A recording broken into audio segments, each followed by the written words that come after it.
Hi, hello, good morning. How are you? So, welcome to my new, kind of newish podcast. But I want to start giving you guys something other aside from like information in regards to like how to actually move your life forward, not just is he coming back, you know? So, anyway, podcasting. We're going to talk today. I've written an episode. We're going to talk about pivoting. Okay.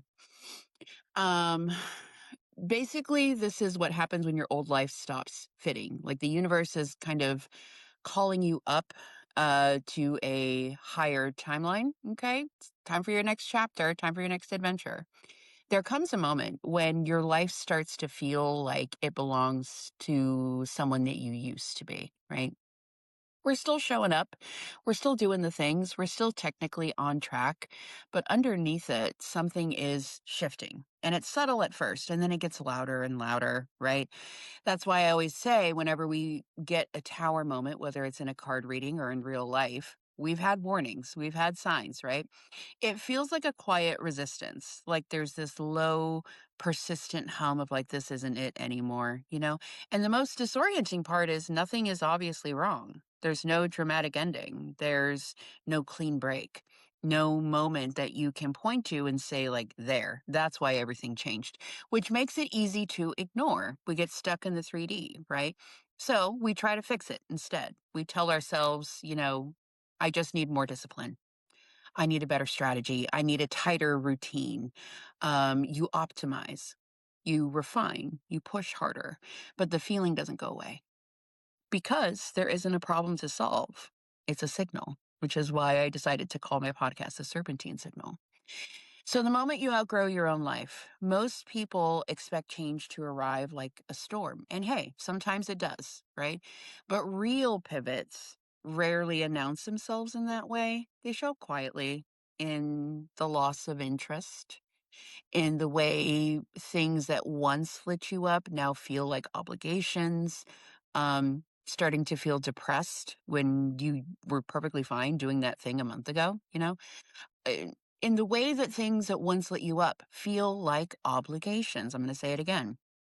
It's in this strange disconnect between who you are and what your life still reflects. It's in that moment where you realize you can keep going like this, but you don't want to.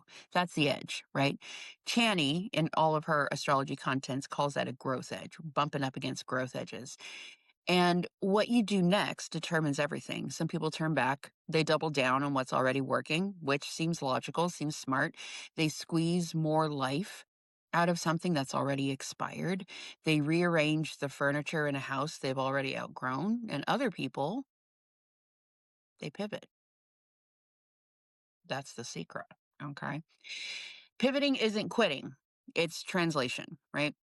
So a pivot isn't you throwing your life away. It's you translating it into something that actually fits who you've become. And I took some time when I was writing this episode, and we're going to take some looks at some famous people, some celebrities that did a really good job of pivoting. Okay. So first up, we're going to look at Kim Kardashian. And if you're at all versed in the twin flame universe, can't tell me Kim and Kanye aren't twin flames. Nope. She could have stayed exactly where people placed her, right? Which was reality TV. Public spectacle, a brand built on attention, but definitely not respect. That lane was profitable, it was stable, it was predictable, but she didn't stay there. She studied, she built, she expanded. She entered industries that didn't take her seriously at first, and then she forced them to. She didn't abandon her platform either, right? She repositioned it. Attention became leverage, leverage became authority, and authority became empire. Baby, that's a pivot. Okay. So the trap of staying because it works. Here's where people get stuck. They confuse working with aligned. If something is making money, getting attention, or receiving validation, it becomes very easy to justify staying, even when it feels off, even when it's draining you, even when you can feel deep down that it has an expiration date. And yes, this does include your relationships, friendships, or romantic or familial. We're going to look at Taylor Swift. Classic, okay? She could have stayed in the version of herself that first made her successful. She had a formula. She had a loyal audience. She had a lane that she dominated, but instead she kept evolving. Country to pop, pop to indie, reinvention after reinvention. And when her masters were sold, she didn't cling to what she lost. She rebuilt it. She re-recorded everything. She reclaimed ownership. She turned a loss into one of the most strategic power moves in the industry. It was a big friggin' deal. She didn't just pivot creatively, she pivoted structurally. And that's what happens when you stop asking what works and you start asking what's mine, right? So here's the part that no one really prepares you for. Your identity will shift before your reality does. Let that sink in. Your identity will shift before your 3D reality does. So you end up in this in between space where you've outgrown your current life, but you haven't fully stabilized in your next one. It feels like confusion. It feels like doubt. It feels like anxiety and depression. It feels like you're doing something wrong. You run around to every psychic and card reader to figure out what's happening. And what is actually happening is you're just shedding an identity in real time. And your nervous system doesn't love that, okay? Your nervous system wants familiarity, it wants predictability, it wants proof, which is why it starts whispering things like, go back to what works. This was easier before. You're making a mistake. And here's the clincher. It sounds like intuition. It's not. It's just withdrawal, okay? The in between is where most people quit. Okay. This is the part that doesn't get posted, the quiet middle. And I've talked about this for years where, we have all of these amazing motivational speakers where they talk about, I was living I was living under the bridge. I was living in my car for 3 years. And then, I'm a billionaire. They don't talk about that middle. Tell us about that quiet middle. That's what I've always said. Tell us about getting up day after day, living in your car, and you still kept the dream alive. That's what we need. That's what we want. Because that's where things feel uncertain. That's where engagement is gonna dip. If you're an entrepreneur like me, it's where your income might fluctuate, where you're building something new while still standing in the remnants of the old. Steve Jobs lived there.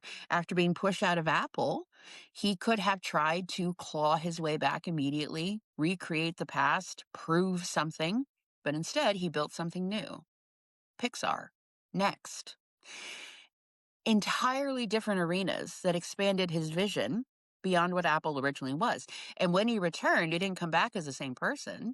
He came back as someone who had outgrown his original identity. That's why the second version of Apple changed everything. The pivot wasn't a detour, it was the upgrade.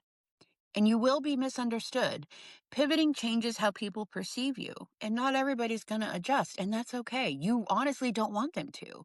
Some people liked you when you were easier to explain.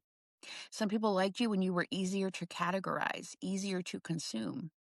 Oprah, our queen, was told she didn't fit television. She was too emotional, too different, too much. She used to, she was a newscaster in Baltimore. My husband grew up in Baltimore, and so they would like drive around, turn the corner. There was Oprah on the corner doing her news segments, and she got fired. If she had listened to those people, she would have tried to become more polished, more controlled, more acceptable. Instead, she leaned into what made her different. And in doing so, she didn't just succeed in media, she redefined it. That's the risk of pivoting, right? You stop trying to fit into what already exists and start becoming something people don't have a category for yet. And that's a little scary. That's a little daunting. And it's okay to feel afraid, but the important part is to do it anyway, right? And there's a grief that comes with growth. There's a quiet grief in pivoting that people don't talk about enough because sometimes what you're leaving behind wasn't bad. It was just done. It was just complete.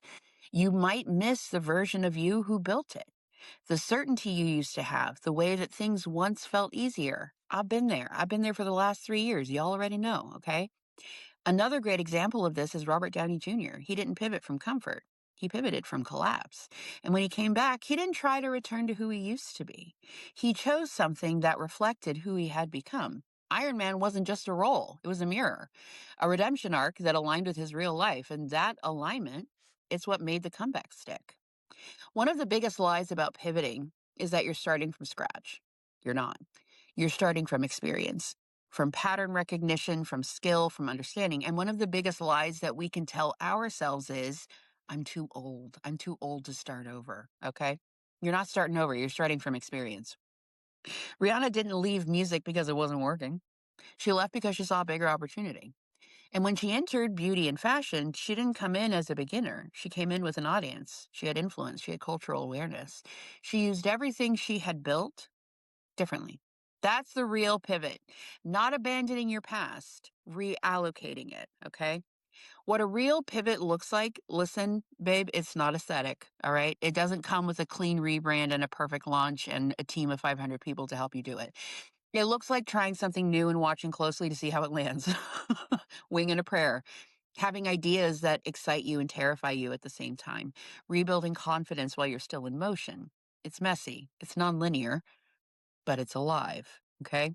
Now, most pivots don't fail because the direction was wrong.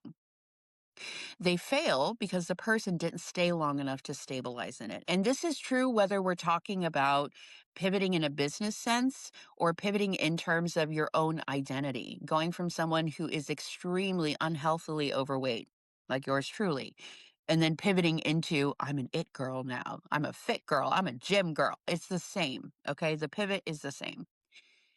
And there's a moment where the discomfort peaks, where it would be easier to go back, where the old version of your life is still available and familiar. I battle that all the time. I think about, well, maybe I should just do messages from the ex for the rest of my life and make a decent living doing that, right? It's available and it's familiar, but it's not growth, right? And this is where the real decision happens. Not when you start the pivot. It's when you choose to not abandon it. So every person who has ever successfully pivoted reached a moment where they realized this version of my life no longer reflects who I am. And instead of forcing it to keep working, they let it end. They let themselves change. They moved before it was fully proven, before it was fully understood, before it was fully comfortable. And that's the art of it. It's self-trust is what it boils down to. Not the strategy, not the rebrand, not the timing.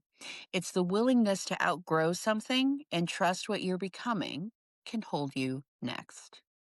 In the extended, I'm going to do a private version of this and give you guys some actual grounded how to start doing this for yourself. If you're ready to let something go and, fully integrate a new identity for yourself over on Substack, I do a private podcast for them over there. And so we're going to get into it over there. Anyway, I hope this found you well. I hope you guys are doing okay. And come and find me everywhere, Spotify, Apple Podcasts, and I'll see you soon.